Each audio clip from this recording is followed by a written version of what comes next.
thank you for attention. Have you got any questions? Thank you, Anastasia. Questions from the audience?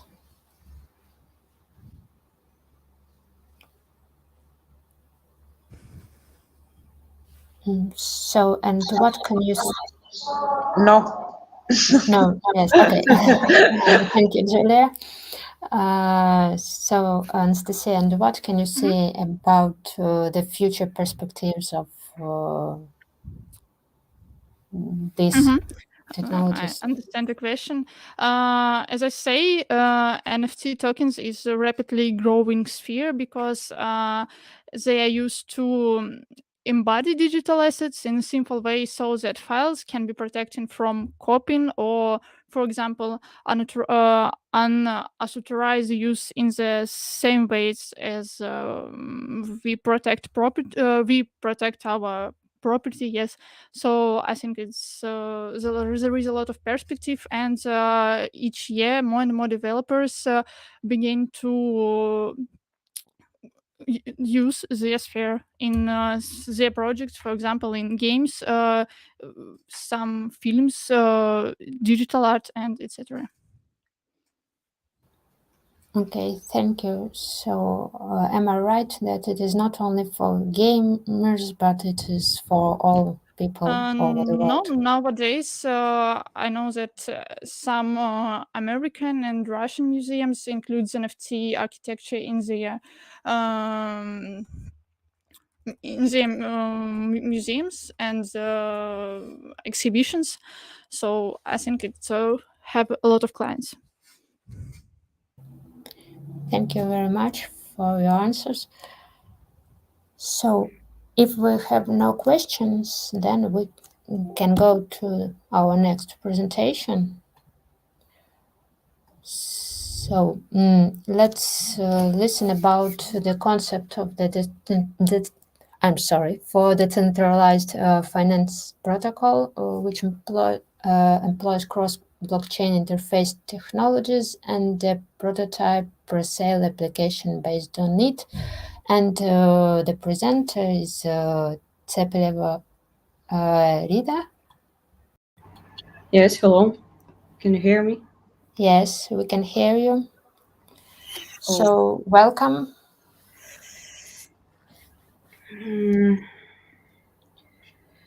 I'm sorry, can I re-entrance to this conference? Yes.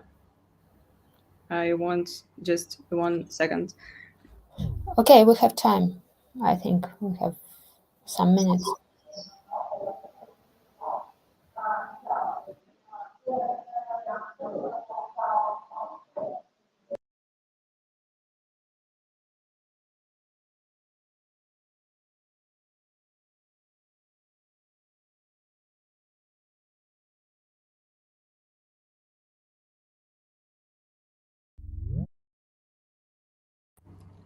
I'm here. I'll try to share the screen. Okay.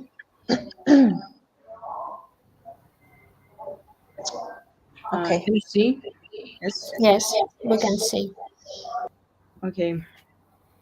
I'll start. Hello, everyone. My name is Rita, and today I'd like to discuss our article. In this paper, all of the content is based on blockchain technologies, and also is based on our previous article, which we have published 1 year ago. The previous article contains arguments about the interaction of various blockchains with each other, and in addition, it proposed the implementation of a blockchain bridge for the transfer of tokens from one blockchain network to another one. So if we can transfer various assets from one network to another, then we can receive or betray any other information using similar methods. And for this reason, In this paper, we decided to use the proposed solution and implement a truly working decentralized cross-chain application that would also have some practical application. Let's start with a description of the platform's essence. We decided to implement a type of decentralized application, a decentralized financial application, which is called a Launchpad. What are these kinds of applications?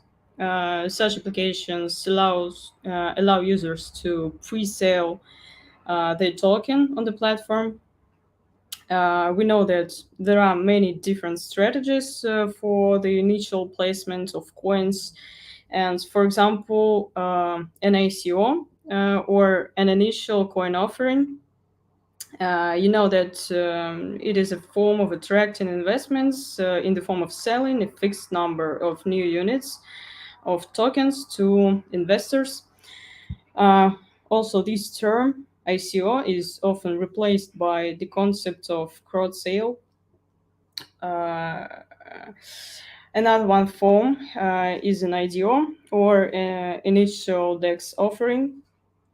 It is a token launch model which implies fundraising on a decentralized exchange, Dex. To put it simply, IDO is the same crowd sale, but after raising funds to secure tokens, some of them goes to the liquidity pool. After that, the token is published on the exchange and becomes available for purchasing. So in our solution, we decided to implement the IDO strategy because that is a more complex and interesting strategy. Why would users be interested in using such platforms at all? From the side of token owners, it's clear that they want to sell their tokens and at the same time spend as little resources as possible. That is not difficult to imagine how many transactions the token owner needs to conduct in order to distribute tokens to future holders, and how many transactions investors need to conduct in order to pay for receiving tokens. And in addition to the usual transfers, in order to place a token on the decentralized exchange, the token owner will have to go to the decentralized exchange and independently add liquidity and create a liquidity pool for his token. And of course, it sounds too difficult for the regular user, and also it spends users' time and it spends users' money because that is not a secret that for all transactions you need to pay for the gas.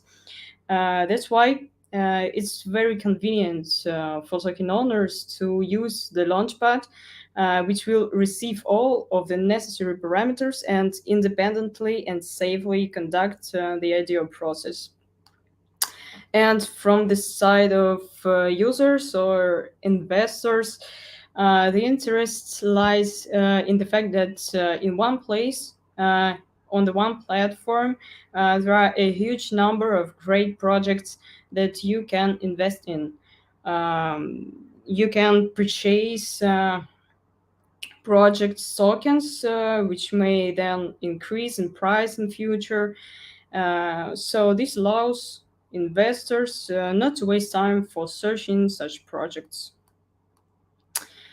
Um, Obviously, to create such an application, it's necessary to write a system of smart contracts with which you can regulate the sales process.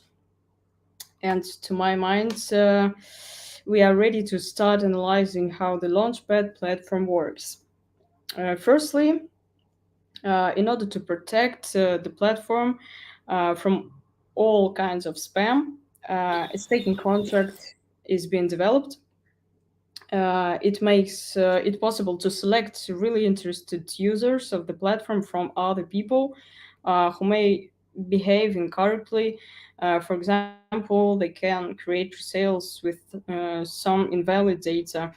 For those people who don't know how staking protocols work, I can tell you that these protocols are some analogs of a deposit operation in a bank that accepts deposits and charge interests on them.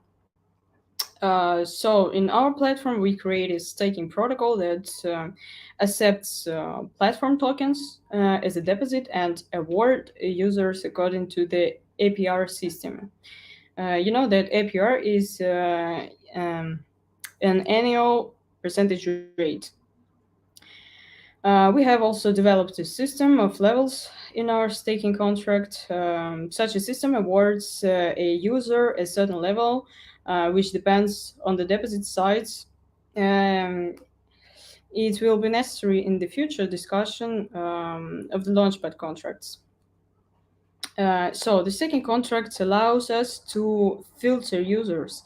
If the user has a minimum level in staking, we can give access to him, and such user can participate in pre-sales, or such user can create his own pre-sale.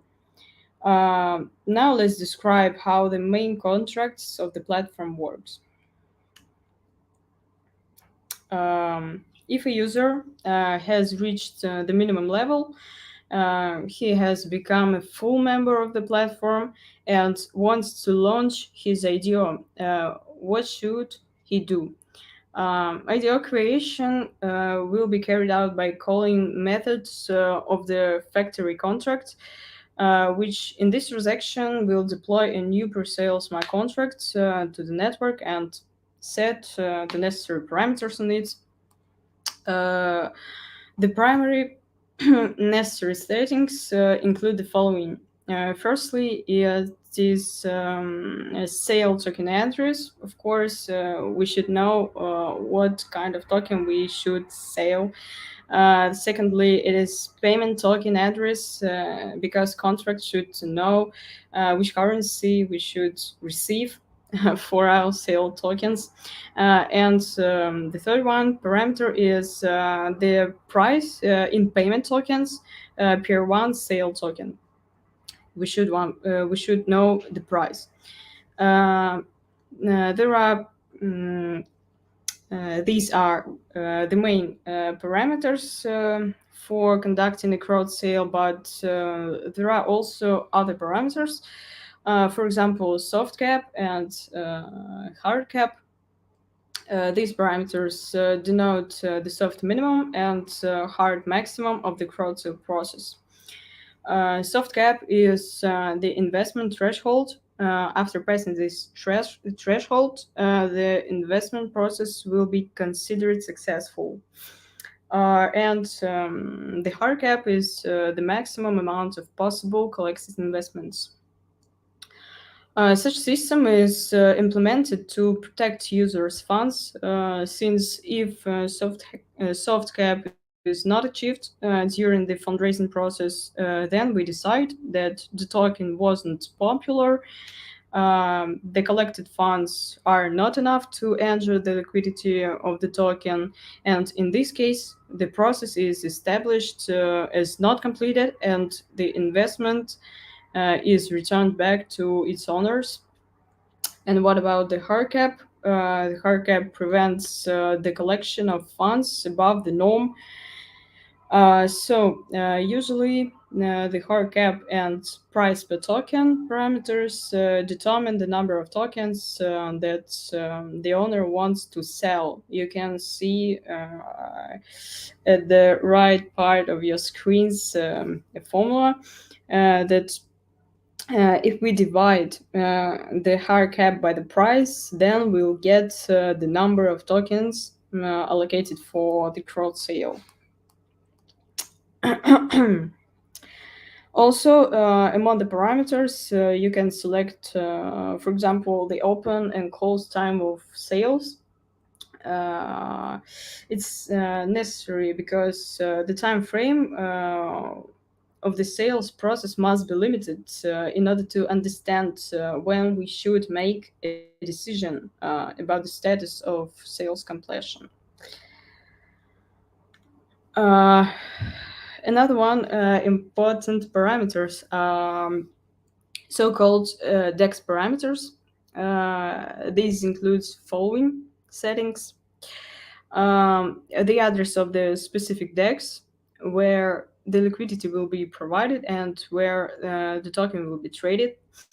The next one is listing price per one token. You know that usually the price in the crowd sale process is underestimated, and this parameter is already set to the current market price at which the token will be traded on the DEX. Next parameter is liquidity allocation time. To my mind, it is a simple parameter. And the last one parameter is liquidity percent. It means the percentage of the collected funds that will go to the liquidity pool. Usually, this parameter, along with the market price and hard cap parameters, determine the maximum number of tokens that can get into the liquidity pool. You can also see on the right part of your screen. If we multiply the hard cap by the percentage of liquidity, we'll get the maximum amount of asset in which investments are accepted that can get into the liquidity pool. Further, by analogy with the previous screen, we divide this number by the listing price. Thus, you can get the maximum number of tokens to be provided on decentralized exchange. So let's assume that the factory has deployed a new contract on the network and set the necessary parameters. Now let's describe the user's interaction process. Firstly, during the creation of this contract, the factory contract performs the above calculations regarding tokens. Yes, you know that factory calculates how much tokens is needed for sales and for publication on decentralized exchange, and factory takes the corresponding amount from the owner. Such a system is necessary because this is a guarantee for investors that the tokens really exist and they are stored on the contract. Then you can organize the registration process to ensure the privacy of sales. At this stage, the user writes down the address of his wallet in order to then have access to the purchase method or an invest method. And the contract at this stage checks the size of users' deposits. And if the minimum threshold is not reached, the contract will revert such transaction and close an access to such user. After passing the registration stage, the sales method is opened to users. And at this stage, investments are collected due to the following way. Investors send some amounts in the selected currency, and the contract records the amount of investments of each address. And in this transaction, the token is sold but not sent to investors' wallets. The transfer takes place only after the placement of liquidity, and such system protects users from incorrect behavior of the token owner, since the owner will have to carry out this transaction in order to collect the earned funds. After the closing time of the sales process, there are two options for the development of events. first way that the sales process ends unsuccessfully, soft cap doesn't reach. Then a method is open to investors that allows them to withdraw their investments. The owner is given the right to withdraw the tokens from the contract, and at this stage, the contract completes its work.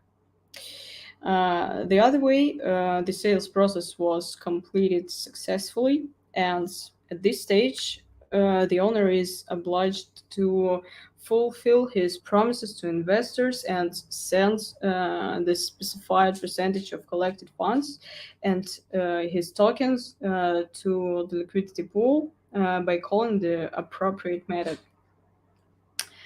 Only after carrying out this transaction, investors will be able to take the purchased tokens, and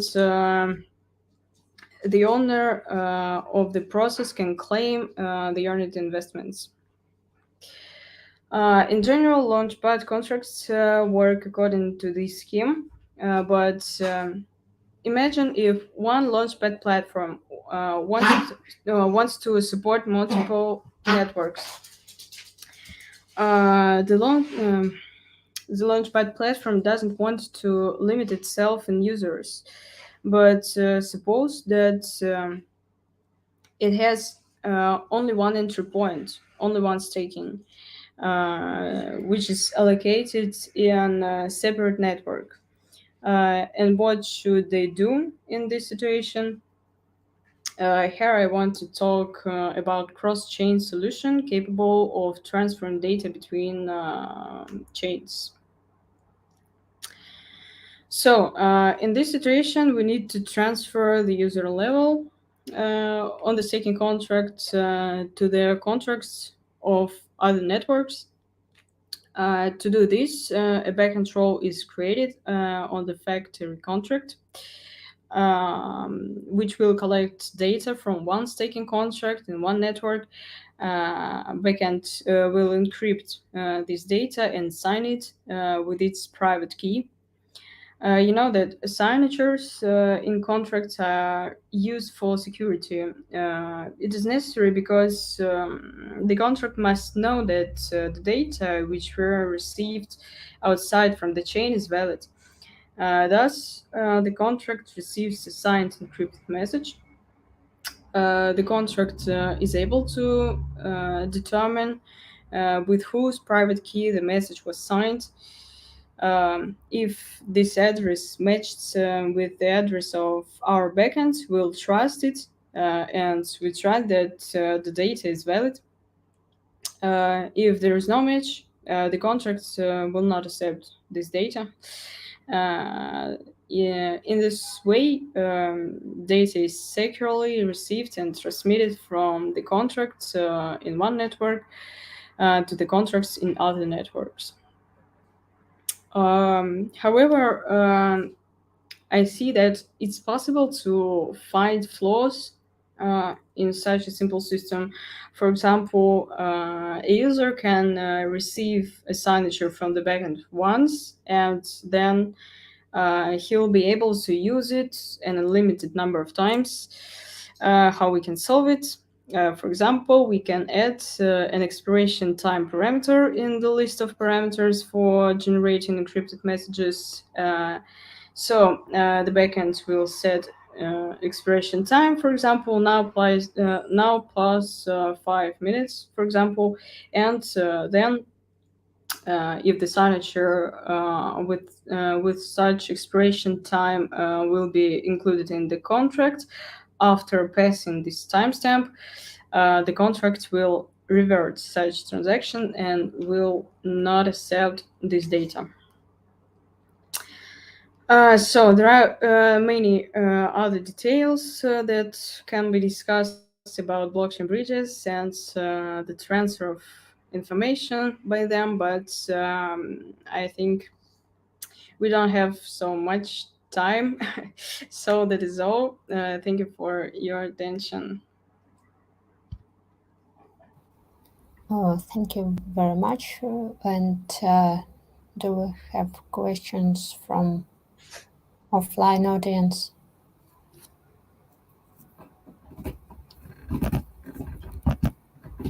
Maybe the ones who online.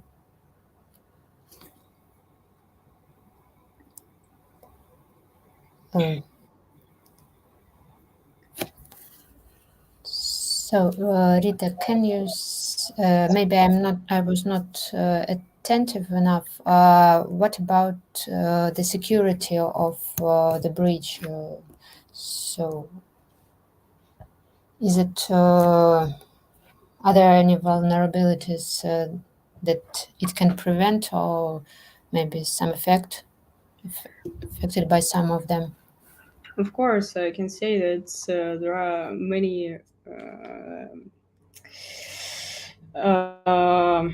flaws that can be prevented. But for example, I think that the breach we can improve this breach for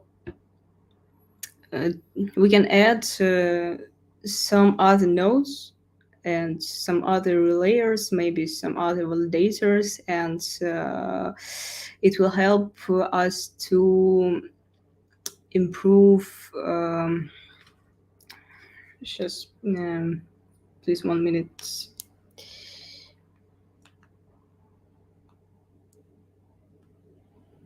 Scalability, yes, scalability.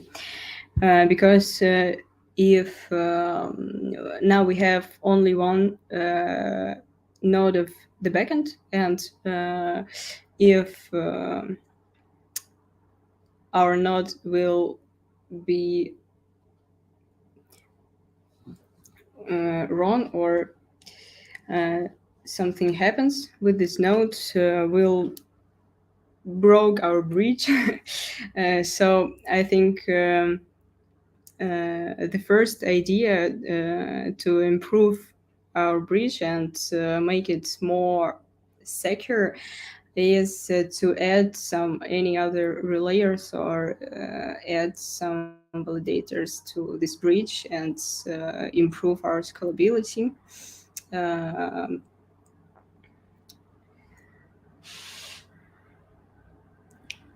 That's my answer. Okay, I understand. Thank you. Thank you for the answer. Are there any questions? Maybe for one more we have time.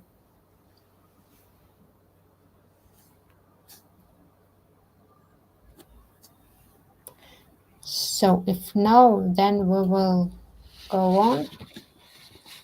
And the last for this session, the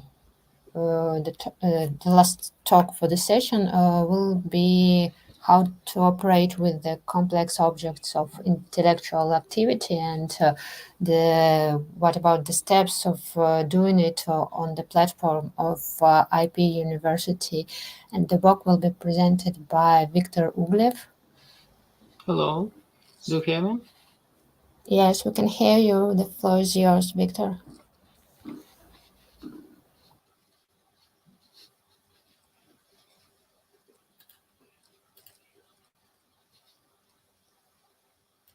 Do you see my presentation? Yes, we can see it.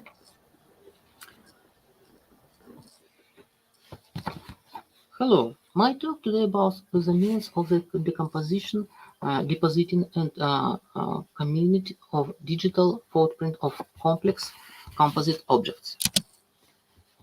Object is intellectual activity, are the assessed target the knowledge management of high technical organization.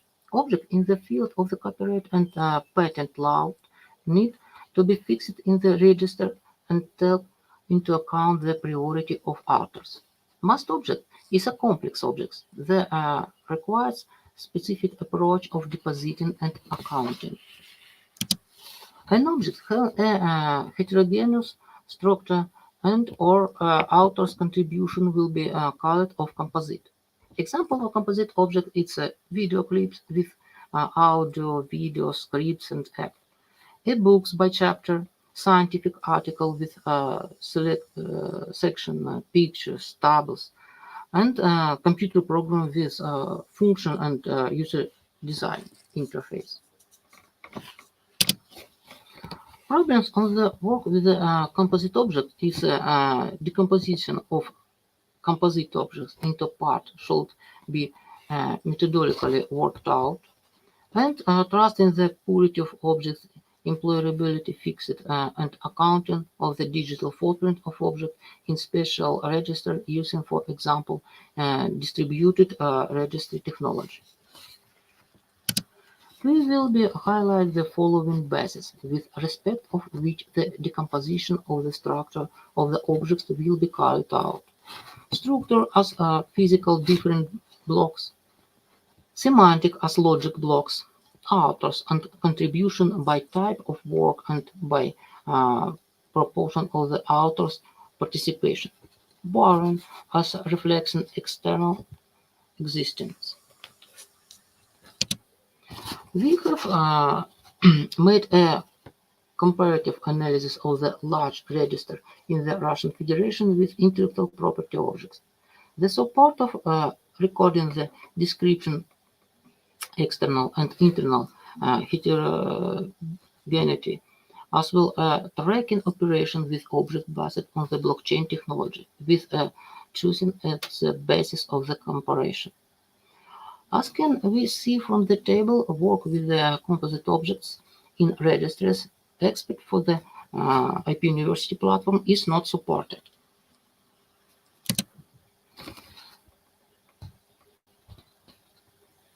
Understanding the stage of the object's formation allows us to identify the zones of the formalization of composite objects. It's legal, descriptive, and operational.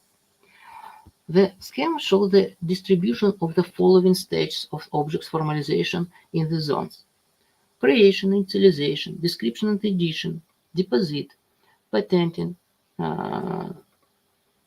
turnover, embedding, and rating. The arrows show the different trajectories of the object's formation. Selection of the fragments within the same object. They have a different nature integral fragmentation. For example, text, image, table, and X are highlighted in the article. Allocation of fragments based on the essential heterogeneity of the objects. External fragmentation. For example, a patent application includes a number of files with description and driving files.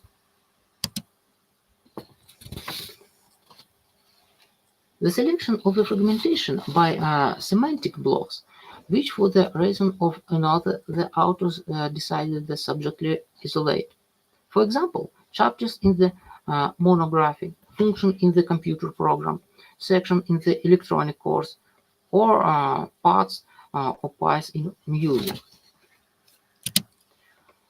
Selection of fragments regarding the degree of participation of each quarters in the formation of a structural element in the object shard or the type of work format, role-playing. The shard contribution is evaluated by experts and as agreement between quarters. The role contribution seems to us to be successfully described on the basis of the credit approach. Allocation of fragmentation in the depositing object, the borrowing throughout the indication of the link with the external object on the authors.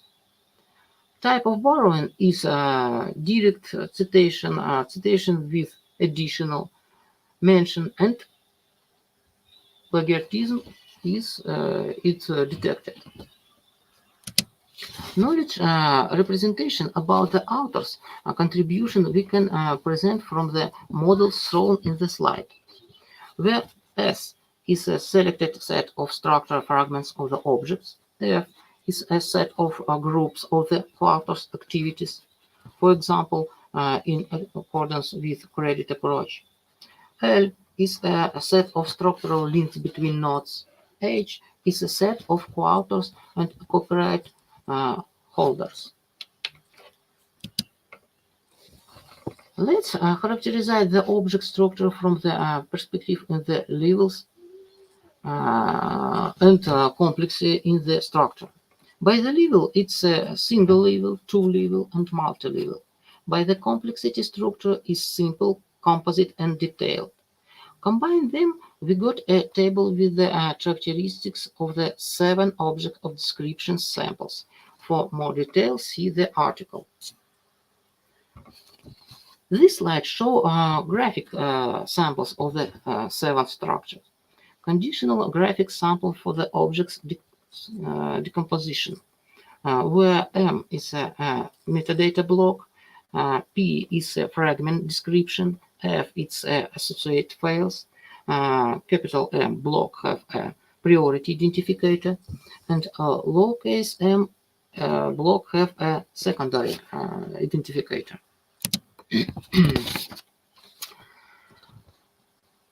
To illustrate working with objects, let's to the digital platform of knowledge sharing of copyright management, IP University, with blockchain-based registry. My goal for the platforms is simplify and accelerate the turnover of objects between a scientific and educational organization in the Russian Federation and entire consumers.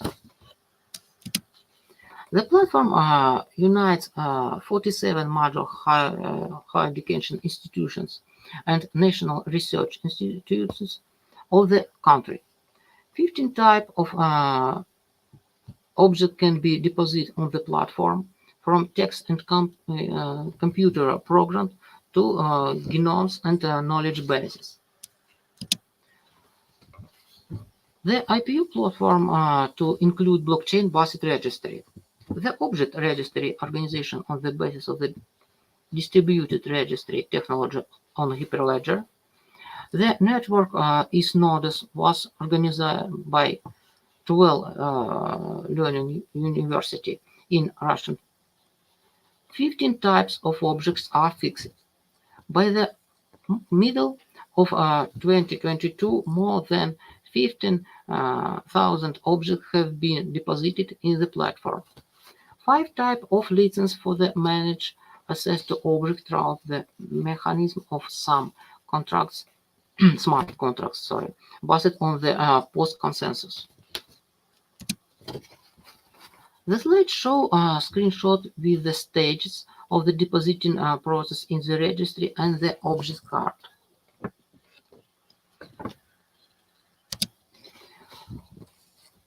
A certificate on synthesis for each object, including the following data: basic information object data, such as title, data, authors, and date, identifier number, IPC, hash of block in the distributed registry, ID of the deposit transaction, hash of objects files in the registry storages.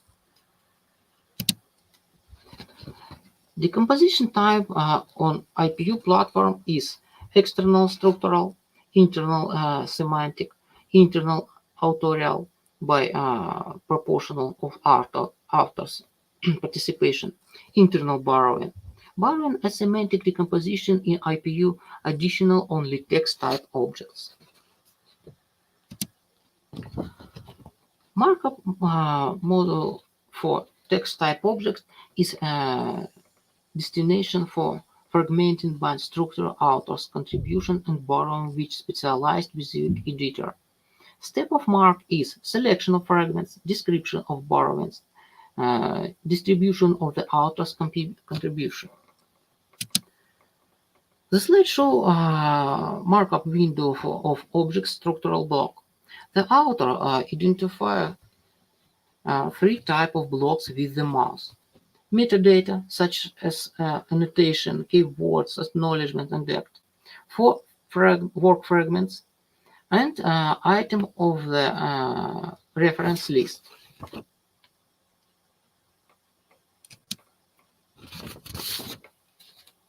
The slide shows markup windows of the object's reference fragments. Each borrowing is highlighted and described. In particular, it's not a type of borrowings.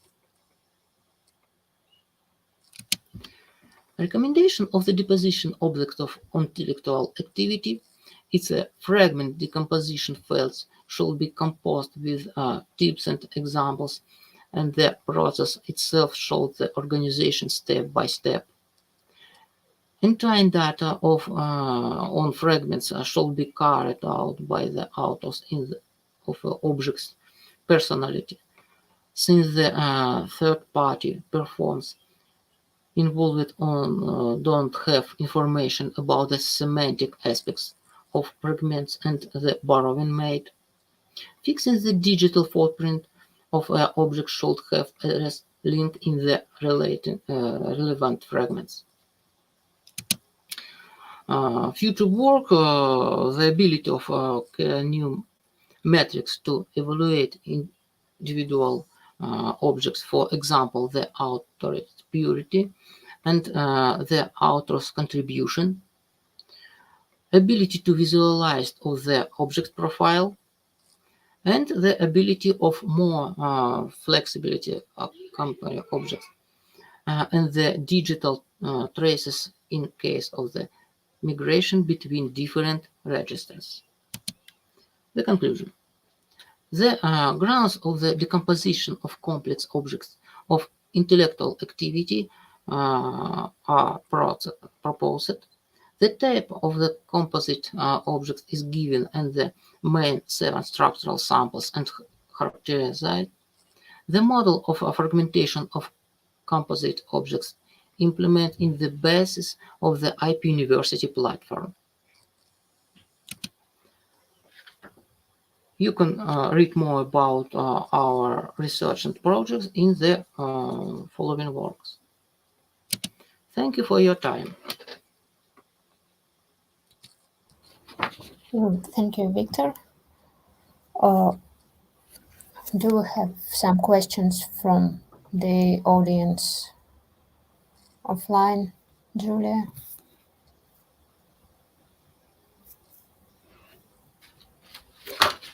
Not more question. Maybe yes. So, yes, Julia. Okay.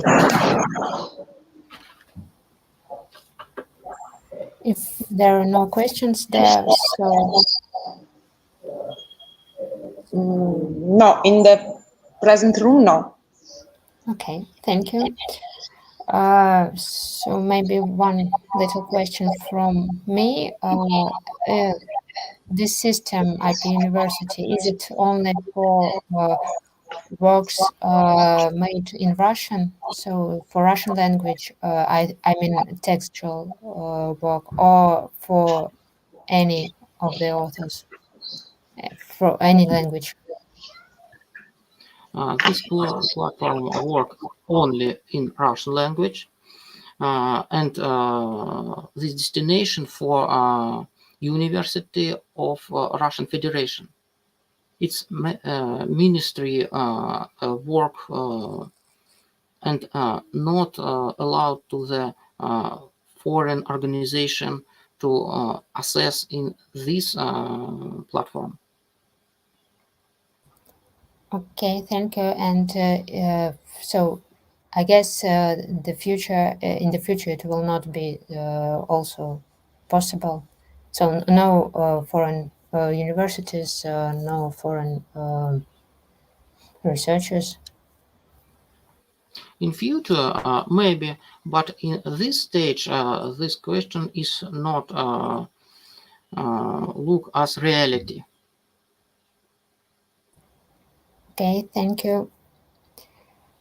Thank if there are no questions, thank you, Victor, again for your talk. It was the last talk of this session, so we'll continue at 4:40. Thank you very much for all participants who are still here. Yes, and see you. See you. Thank you, minutes. Natalia. Thank you, Julia. See you in 20 minutes. Yes, Okay, thank you, Natalia. thank you.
Hello, everyone, again.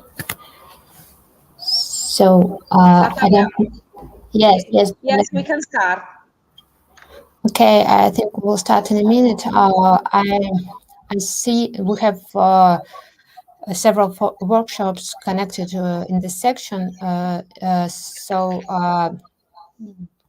the two of them I know will be virtual, and the two I don't know. The presenters are in the audience offline, or they will be two virtual. I can't see them this at that time.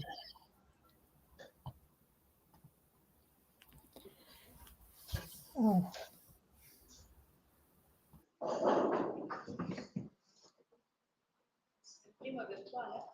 Yes, the first is virtual, Natalia. Yes, I know, but I can't see the presenter here in the room. Maybe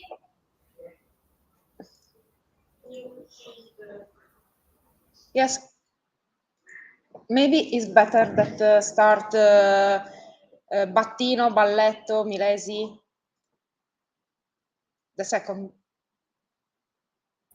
The second is offline. Yes. Yes, is here in Malaga. Okay. Then okay. We then start with the I think workshop Smart Tourism. Maybe if I'm not mistaken, and this talk is about a very interesting research about the perspectives of rural tourism and our rural areas walkable. So about the walkability of the rural areas, and I don't know who will be the presenter, but okay. Okay. Can you see? Yes, the presentation is okay. Okay. Thank you, Natalia. Can you hear me? Yes, clearly. Okay, thank you. Good afternoon. And I'm Silvia Battino from University of Sassari, and I'm here to represent also the work of my colleagues, Ginevra Balletto and Alessandra Milesi from University of Cagliari. And then we have Enoa Amaro Garcia from University of Las Palmas de Gran Canaria. We present the work named Rural Tourism and Walkability, compare Sardinia and Gran Canaria models. And so the presentation is divided into 6 sections. There is an introduction and a first section related to the difficulties on tourism in this time of emergency and the evidence of on rural tourism and the concept of walkability applied to rural spaces. In this context, this research aims to analyze two rural tourism routes in the island of Gran Canaria and also in Sardinia, organized with a structure offer of resources and services for a slow and sustainable fruition of internal areas. And then we have the last part is dedicated to some conclusion. You know that the COVID-19 pandemic has generated a significant social and economic impact. All economies around the world have been affected, and the tourist sector is in particular emerges as the most affected sector. The latest data related to reported to June 2022 by the World Tourism Organization highlight the negative trend in this sector. For example, international tourist arrivals are still 61% below pre-pandemic levels, and the results in different regions of the world are uneven. So for this reason, there are several studies, several analyses carried out in different territorial contexts to understand how to restore tourism economy in the many global destinations. And in this context, rural areas have also shown several critical issues. For example, the European strategies to revitalize these marginal spaces moves more significantly by following a policy of sustainable local development and focuses on technology, on tourism, on transportation. And especially rural tourism in its configuration of sustainable slow tourism can be considered as a real local development strategy for internal area. And the objective is to make destination more accessible, and in this context we found it useful to also explore the concept of walkability. Walkability based on the literature is the prerogative of urban areas, and we can express it as a measure of pedestrian well-being, where residents and also visitors walk through spaces easily and safely. However, planning rural spaces with better organized rural tourism combined with enhancing walkability of roads can be an opportunity to that a rural community should seize for a better quality of life. And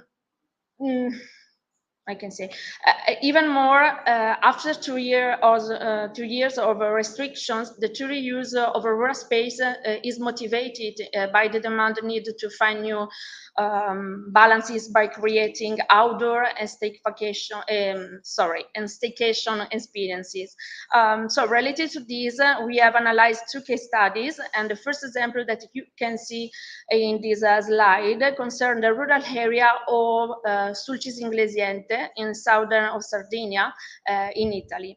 The importance of this area is given by the significant landscape related to the mining activity. We find abandoned mines and the paths used by miners that have been converted into place of natural and cultural interest. And this is where the Santa Barbara itinerary runs. In the itinerary is a part of the historical environmental Germanian Park of Sardinia, is part of the Atlas of the Path of Italy, and in addition to its religious value, it promotes a slow tourism linked to the conservation of and promotion the rich heritage. It's a ring route that crosses 25 municipalities for a total of about 500 kilometers, and 75% of these kilometers are on trails, on mule tracks, and also driveways. And the route is also divided into 30 stages on different levels of difficulty and distance, which can be covered on foot, by bicycle, and for example, horseback. So for the focus for Sardinia and also Gran Canaria Island is on a sustainable development strategies that help diversify the tourism, the traditional tourism offer related to sun and beach, through the valorization of landscape resources and more active involvement of rural areas. And also in this case here in Gran Canaria, the action carried out to motivate alternative tourists are highlighted in the form of experiential itinerary. So here we have the St. James Path, which crosses the island from Maspalomas to Galdara. It's run from the coast to the internal area of this island to explore the rich landscape. And the traditional routes say the traditional route, the principal route involves the municipalities and consists of 3 stages for a total of 66 kilometers and takes about 23-24 hours to complete. We have Maspaloma Tunte, after Tunte Cruz de Tejeda, he also Spanglish Italian.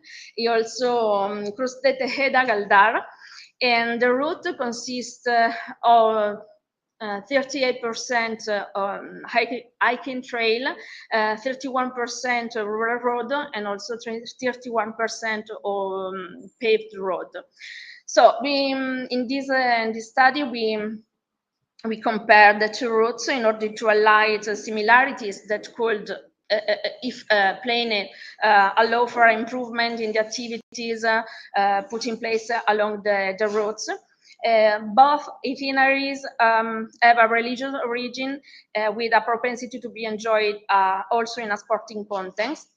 And they cross landscapes with a significant natural and cultural value, and have a good accessibility thanks also to the information that is available on the web and on social media. And also sustainable and slow mobility is the other elements that this route have in common.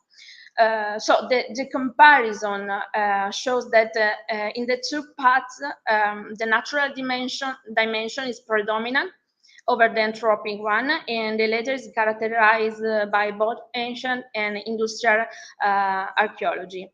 In this sense, the environmental dimension has stimulated the use of the trails for sports and recreational purposes, and is opposed to both over-tourism and xenophilic tourism. And also the path motivated both towards slow tourism and staycation tourism. So in conclusion, both destinations are affected by mass tourism and are working to develop alternative and sustainable tourism activities. The two tourist models represented by the two religious cultural itineraries seems to follow the main axis of action of working around diversification, dispersion, and differentiation, and that is they denounce and promote territorial identity. Experiential offerings can be experienced by resident tourists by following an organized and structured itinerary that involves local operators every day. And the religious resources are combined with archaeological, cultural, environmental ones, and are enjoying thanks also to the careful mapping that highlights them as point of interest along the way. And visitors therefore have an alternative to the traditional sun and beach vacation in these islands, and have the opportunity to interact directly with the local nature and culture and with the local community. So for the future, it's hoped that the two itinerary proposal can combine new technology more closely with the tourism for a greater walkability of the sites. Okay, I'm stop here, and thank you for your attention.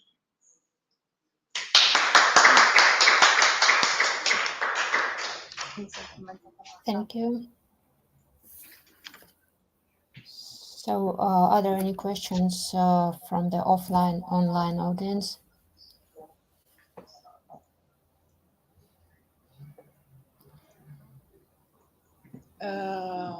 In present, no. So maybe one little question from me. How do you think the restrictions we had these 2 years, what was the impact of them on this part of tourism? Sorry, can you repeat the question, please? The restrictions we had these 2 years, what was the impact of them on the rural tourism? So maybe it was in presentation, maybe I was not very attentive, I'm sorry.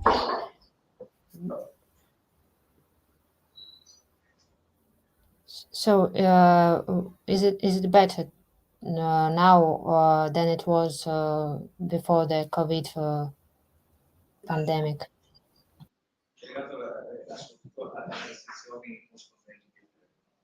Okay, okay. So in the first problem in the sulcis inglesiente is that there aren't collaboration with, for example, the institution related to the park, and that's the first problem of this itinerary. But there are different projects that for the future it's possible to realize more collaboration with also the regional institution and the other local institution related to this itinerary. Thank you for the answer, and thank you for your talk again. Thank you too. If there are no other questions, then we will return for a little to the blockchain topic. And I guess the speaker, the presenter of our first talk is here now. And this talk, from this talk, we will know about the comparison of the quality indicators of ARMA and ARIMA models with the different parameters on the cryptocurrency example. And I guess Pavel Pimenov is here now, and so please welcome.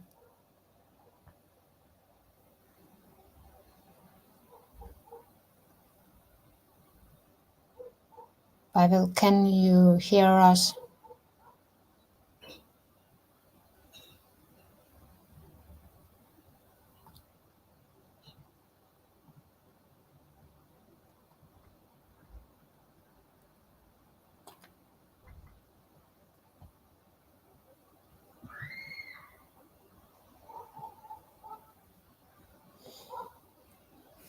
We can't hear you.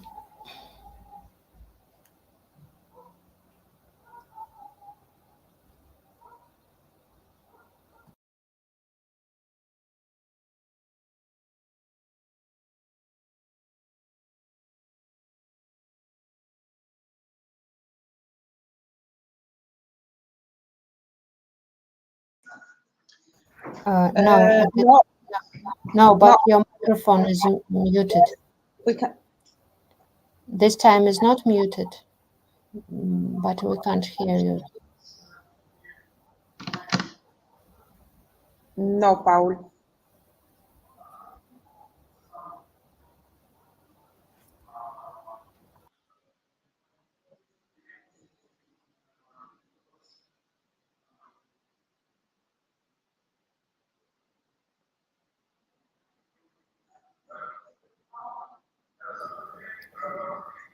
So I think we have 2 minutes before the talk. If there will be no changes, then we will start with the third presenter.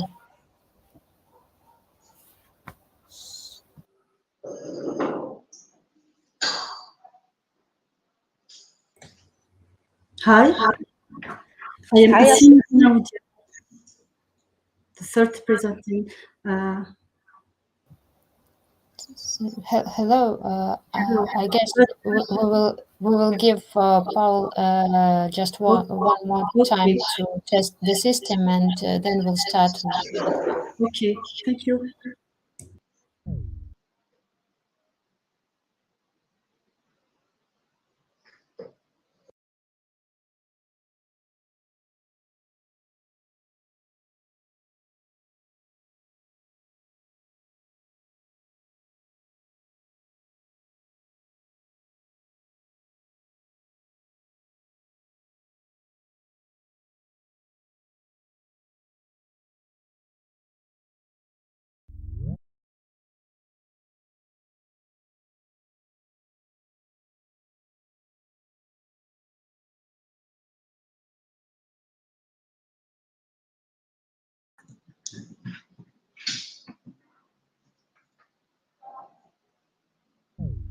No. Nothing has changed. Yes. So I think we will start. We will continue with our next presenter, Yes, Hasina. thank you. Yes. Yes. A very interesting talk about new statistical tests to detect the monotonic of uncertainty. Oh. Hi, it's my paper. I am Asina Benaudia. Hello. Yes, we can hear now both and Hasima and For Paul, but later, for huh? I think we will listen to Hasina and Okay, this thank you. presentation. Yes. Yes, I share my screen. Yeah. And, yes, and start. Yes. Okay, thank you.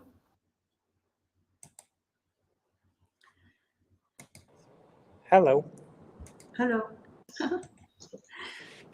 Yes. Yes. Honorable Assistants, good afternoon. I have the honor to present to you a work entitled Non-Parametric Test for Decreasing Uncertainty Residual Life Distribution with my Professor Ammar Isani. This work is supported by RIMA Laboratory in the University of Science and Technology of Algiers. In several fields as medicine, biology, insurance, and reliability, one could think about uncertainty results by hazard phenomena. In 1948, Shannon had established a measure H of uncertainty called the differential entropy, which equal to minus expectation of log f in x, where x is a non-negative random variable having the cumulative function f and the survival function f bar. X can be expressed as a lifetime of a component or system.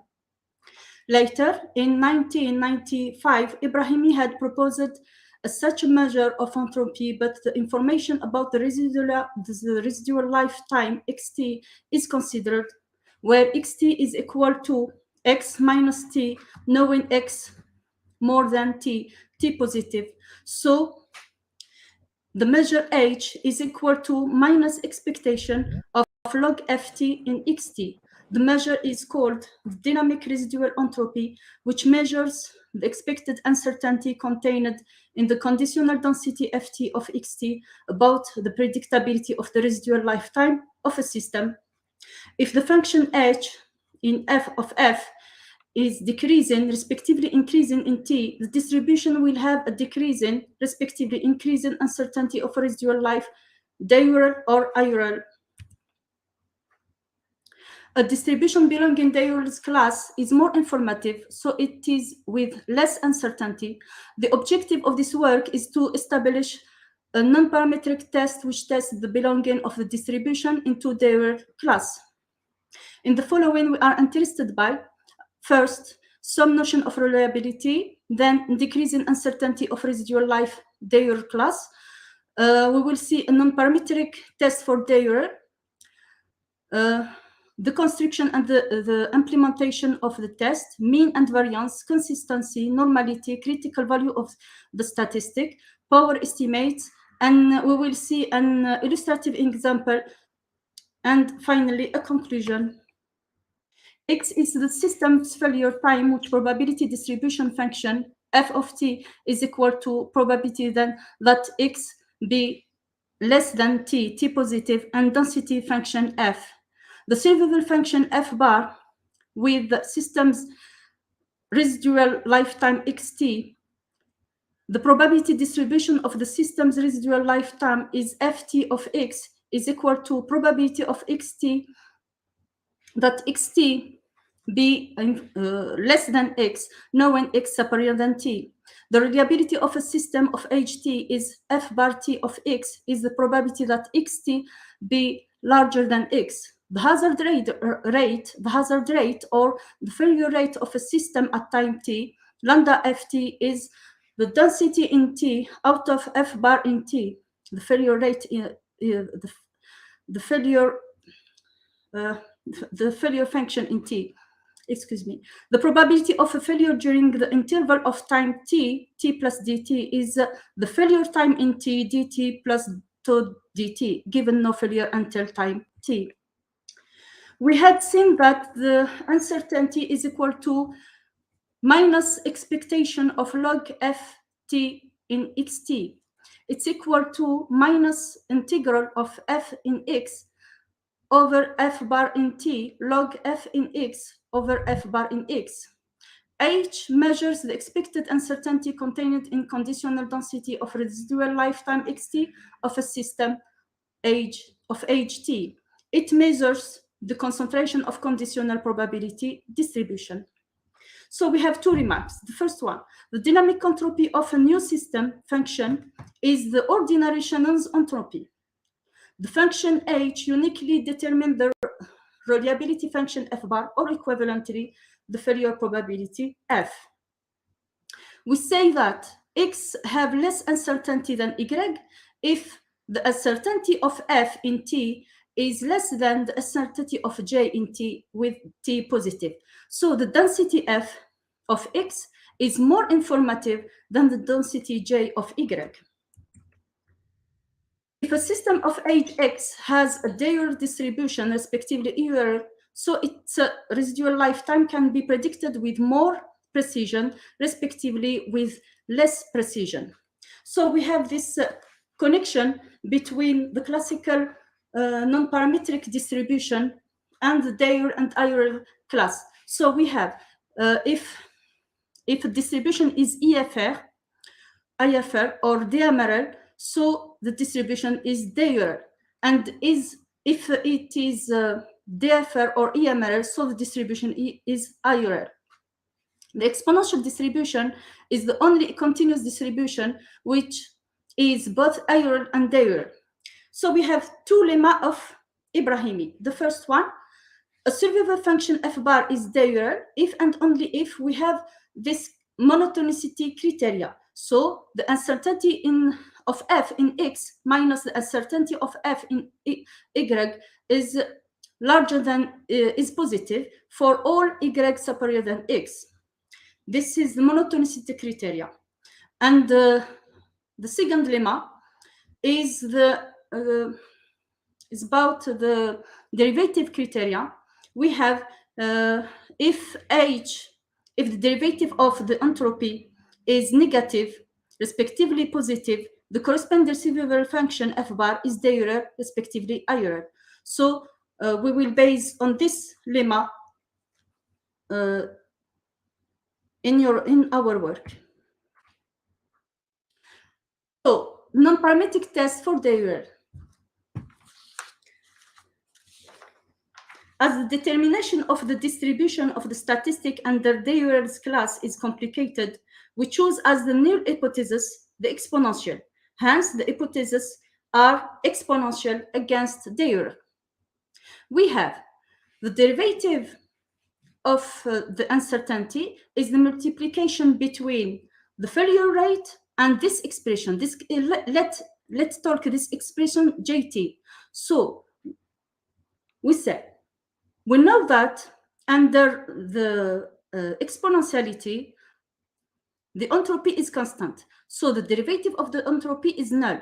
And we know that the failure rate is always different from 0. So let the statistic S of t is equal to the expectation of jt. So it is equal to the integral of jt multiplied by the density f dt. Under exponentiality, jt is equal to 0, and gt is negative under the Dyer class.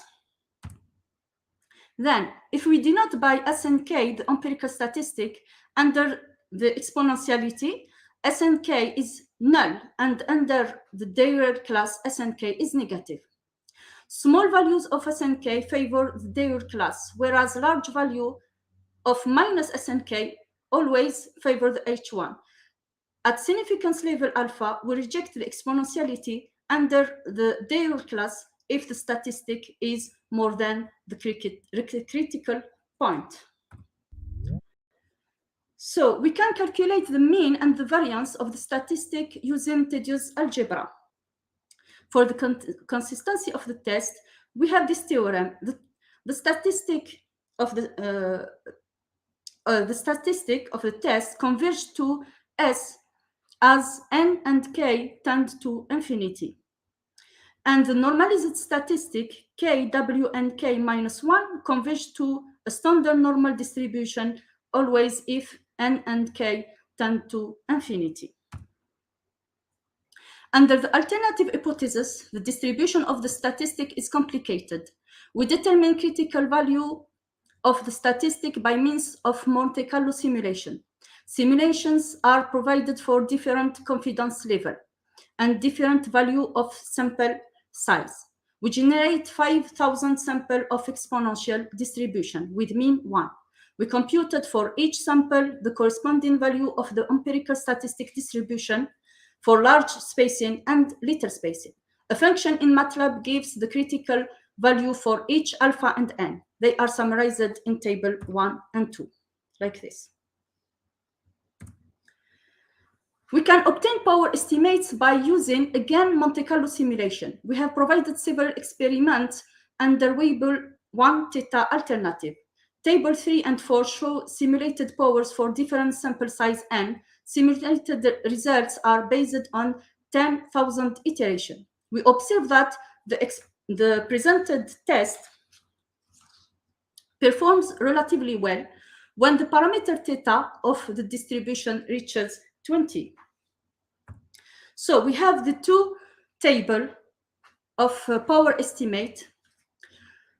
We have a remark that when theta is equal to 1 here, we remark that theta, the Weibull of theta 1 becomes an exponential of mean 1. The power estimates tend to 0, like this. So we reject the Dale class in favor the null hypothesis of exponentiality when theta is equal to 1. So it's confirmed the test. As an illustration and for comparison purposes, we consider the data set for the US National Cancer Institute, resulting from a study by Brizan and Siddiqui, which provides a real sample of residual lifetime of size 43. Table 4 contains the data. We have computed the observed value of the statistic on the basis of this sample, which gives the following estimation of the statistic. When comparing the result with the critical values of the histogram method given in table 1, we see that the statistic exceeds all percentiles. As a result, we can conclude that the above sample provide from their distribution, that is, uncertainty about the residual life of an individual from this population decreases over time. More simply, the uncertainty for the residual life among patients tend to decrease for a long time, and their remaining lifetime can be predicted with more precision. This table presents the data of the study of Brizan and Siddiqui. Finally, in this work, we have presented a new statistical test for detecting monotonicity of uncertainty. This test is based on derivative criteria different from that of Ibrahimi. Some properties such consistency, asymptotic normality, and power estimate have been discussed. Illustration based on real survival data have been provided for comparison. A new test for decreasing uncertainty has been studied, but based on the kernel estimation method, which leads to the same conclusion. We'll leave this question for a further paper. Thanks for listening. Thank you very much. Questions from the audience?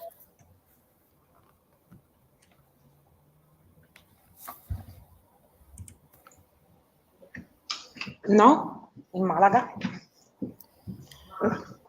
Okay. Thank you again, Hasina, with your presentation. Very interesting research. Thank you. I think that it will be another. I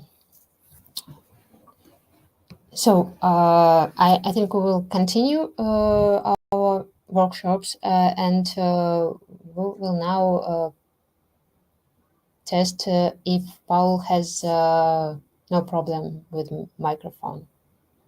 So,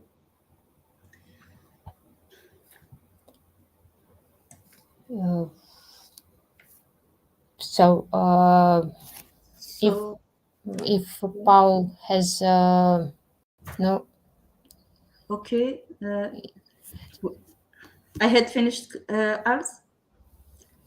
Yes. Thank you very much. Thank you for you. Thank you. Merci. Paul?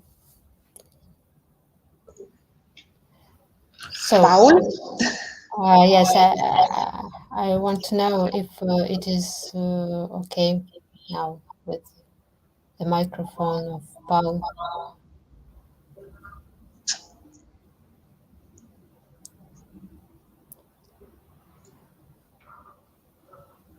No voice.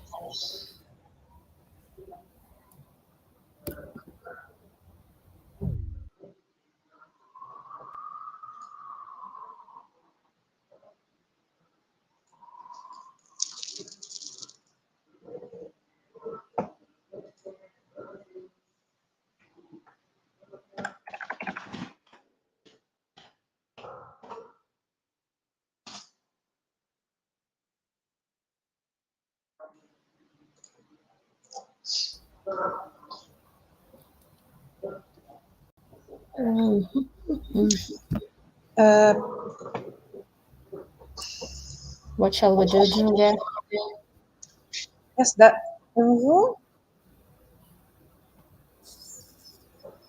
So I can't see the final presenter online, so nobody No, is. there isn't.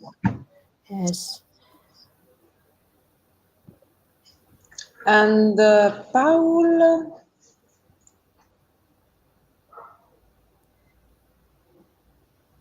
So there are two of. Yes, Paul. We don't have.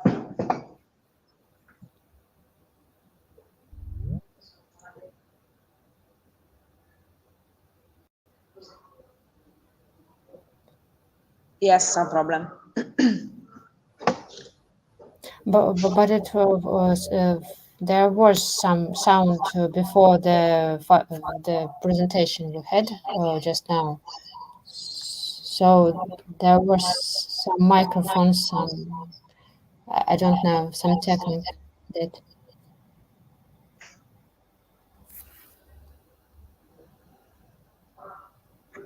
Exactly, Paul. Let's try again. Yes, now. Can you hear me now? Oh, Paul, perfect. Yeah, finally. Okay, we're just in time. It's fast. okay. So I'm really sorry for these problems. Give me just 5 seconds to show my screen. I think you can see. Can you see my presentation? Yes, clearly. Great. Very so great. The floor is yours. Yeah. Good. So, dear colleagues, I'm really glad that you can hear me now, and I'm glad to be here on this and on this event. So today I wanted to present our research, which titled "Using an Economically Justified Trend for the Stationary of Time Series in ARMA Models." As known, time series analysis is an important sphere in statistics and econometrics. And ARMA, or Ultra-Aggressive Moving Average Model, are some of the most mathematically and statistically coherent models for predicting and analyzing the behavior of time series. But for ARMA models, the stationarity of time series is very critical for obtaining a reliable level of forecasting. In case of non-stationary time series, the ARIMA or autoregressive integrated moving average model is used. ARIMA uses one or more differentiations of initial data to bring non-stationary time series. The main disadvantage of this method is that the consequent differentiations can provide a loss of significant information, especially, for example, for random noise in this case. In our research, we try to analyze the situation when we can apply an economy-based trend line for time series. And in this case, we think that it's possible to build ARMA prediction line not by initial data, but by differences between initial data and trend line. We assumed that the prediction force and explanation level of ARMA model based on this data will be similar to RIMA approach.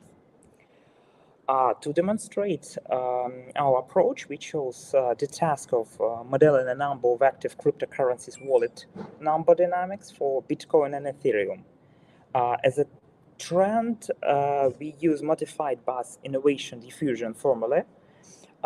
Earlier, we demonstrated that it describes well these dynamics in average. So we have a lot of research about this topic. That's why we used this formula in our research now. To confirm this assumption, we use a following algorithm. You can see this algorithm on the slide. For two time series, we apply the same Python method, pmd arima.autoarima. The difference is D parameter. D is a parameter of this difference. D is a differentiation parameter in ARIMA models. We can set D as 0 to use ARMA model instead of ARIMA model. In this case, we can use one Python method in two different predictive models. It's very useful. The efficiency of model was checked by two parameters. We call them prediction force and explanation level.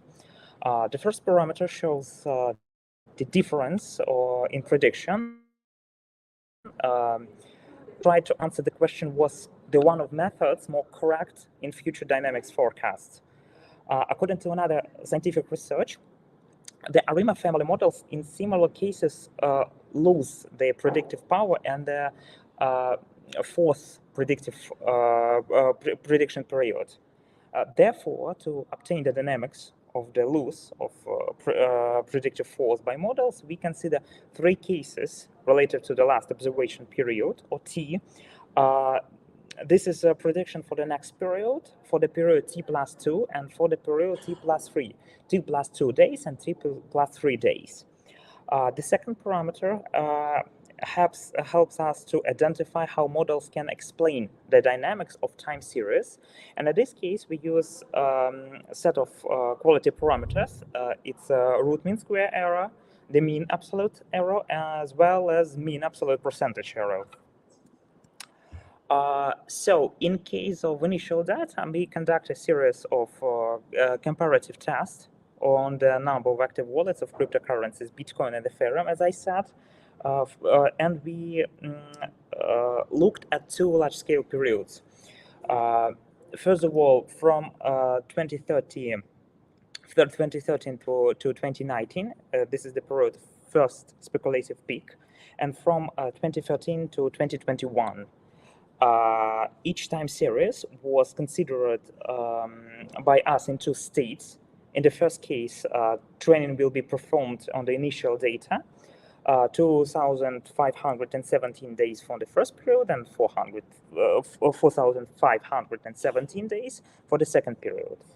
This allows to simulate the situation of data analyzing with a high proportional random noise that we wanted to look at during this research, during the question we asked. In the second case, we transform the data into weekly Japanese candlesticks.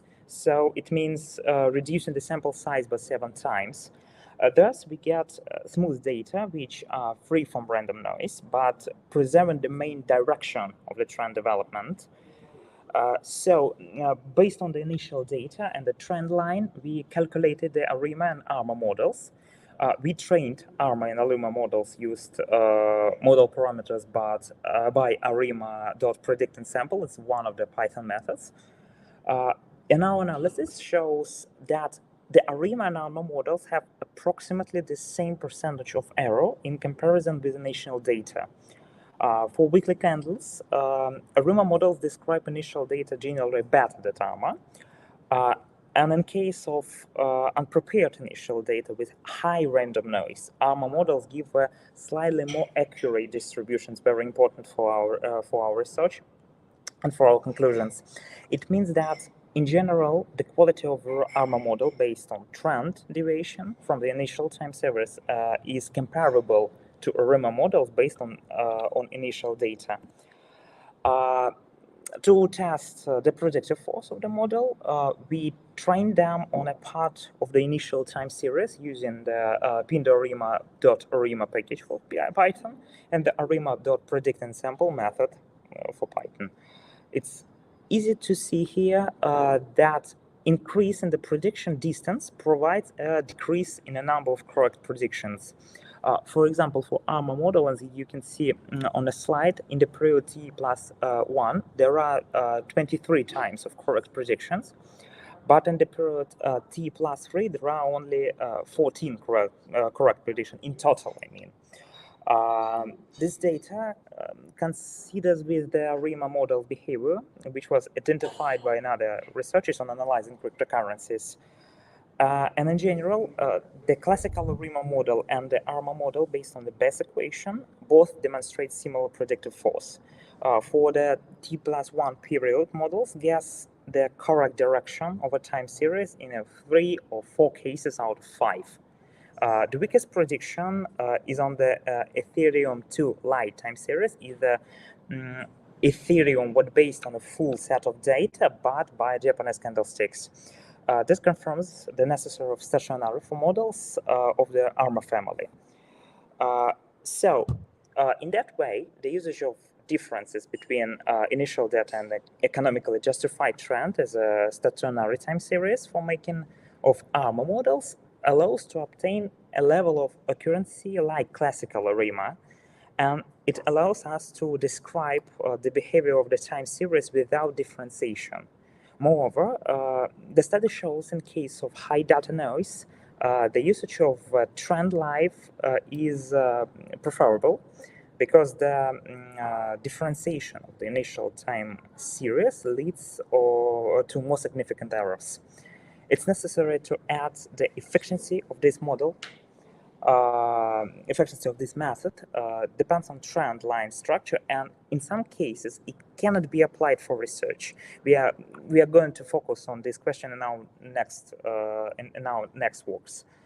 So that's all, I think. Thank you for your attention. If you have any questions, I would like to answer. Oh, thank you, Paul. So we will ask the audience if there are any questions. Yes, I would like to ask a question. Okay, Vladimir, you can ask. Pavel, I was late and I missed the beginning of your talk. Maybe you talked about this. So my question is, if you checked your models with traditional payment systems, but not only with the cryptocurrency, that's the first question. And the second one, if your model could show the recent drop of the rates of Ethereum and Bitcoin, so it dropped significantly recently. So could you predict this? Thank you for your questions. First of all, yes, this model, this formula, I mean, Bess equation, was applied for traditional payment systems, and during this work, we looked at these cryptocurrencies, I mean Bitcoin and Ethereum, as cryptocurrencies with which are very similar to a payment system in the philosophical aspect. So in this case, yes, we used our Bass equation for traditional payment systems. If we talk about RIMA and ARMA, no, we didn't compare the effectiveness of RIMA and ARMA models for traditional payment systems, but I think we can do it in our future research. So yeah, that's it. Can you repeat the main thesis of your second question, please? So the second question was that recently we observed the significant drop of the rates. Can you hear me well? Yes, I can hear you. So yes. Your model predicted, so if you checked it on this data and if you could predict this significant decrease of the rate. Thank you. As I understand, you're correct. Yeah, I can say yes. It's necessary to say that in case of this experiment, in case of this research, we try to look at active wallets firstly, and it's not about price. Maybe I misunderstand you in your question, but I can say that in question of prediction, yeah, we can make a prediction. We can make a general prediction of cryptocurrency development by trend line in one case, and we can make a short-term prediction of active wallets by a RIMA model, but only show short-term predictions because a RIMA model cannot give a long-term predictions, unfortunately. Okay, thank you. I see. Thank you. Are there any other questions? No, in present. Okay. If we have no other questions, then thank you, Paul, again. And as I understand, we have now the last presenter, the fourth talk. No online, no in present. No, in present. So I don't think that we should wait for the presenter because the whole session, it wasn't he or she, I don't know, wasn't there here with us. So I think I will at that moment